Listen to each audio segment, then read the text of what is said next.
நான் சேவிக்கிறோருமான ஆண்டவராகிய இயேசு கிறிஸ்துவின் நாமத்தினாலே அன்பினல் வாழ்த்துக்கள்.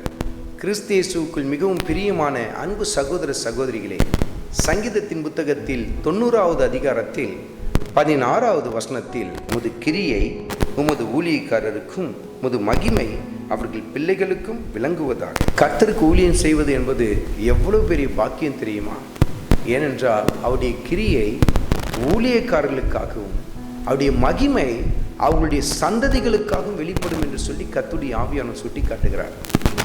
கர்த்தருக்கு உண்மை ஒத்துவமாய் ஊழியம் செய்கிற அருமையான ஊழியக்காரர்களே, ஊழியக்காரிகளே, இன்றைக்கு நீங்கள் அதிகமாய் சிறுமைப்படுத்தப்பட்டு கொண்டிருக்கலாம், நசுக்கப்பட்டு கொண்டிருக்கலாம். ஏன் பல சமயத்தில் குறைவுகள் மத்தியில் ஊழியத்தை செய்து கொண்டிருக்கலாம். அந்த குறைவுகள் மத்தியிலும் அந்த குறைவுகளை வேறு யாருக்கும் சொல்லாமல் கர்த்தரை மாத்திரம் நீங்கள் சார்ந்து உங்கள் ஊழியத்தை செய்து கொண்டிருக்கலாம்.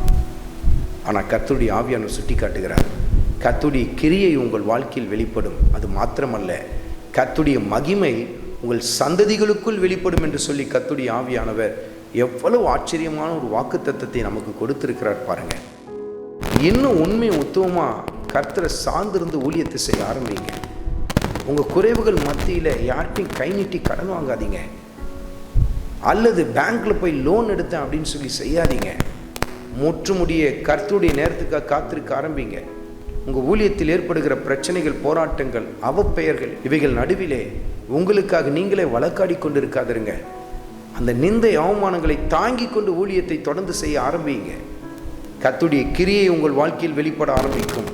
கர்த்தருடைய மகிமை நம்முடைய பிள்ளைகளுடைய வாழ்க்கையில் வெளிப்படுவதை நாம் பார்க்க ஆரம்பிப்போம். பாருங்க, நம்ம ஆண்டவர் நமக்கு விலையேற பெற்ற வாக்குத்தத்தங்களை கொடுத்திருக்கிறார். அருமையான கர்த்தருடைய ஊழியக்காரர்களே, ஊழியக்காரிகளே, தொடர்ந்து கர்த்தருக்கென்று நாம் ஓடிக்கொண்டே இருப்போம். ஆண்டவர் இயேசு கிறிஸ்து ஏற்ற வேளையிலே தன் மகிமையை நம் வாழ்க்கையில் வெளிப்படுத்துவார். அதை நம் கண்கள் காணத்தக்கதாய் அந்த பாக்கியத்தை நமக்கு தருவார். ஆண்டவராகிய இயேசு கிறிஸ்துவின் கிருபை உங்கள் அனைவரோடும் கூட இருப்பதாக. ஆமென்.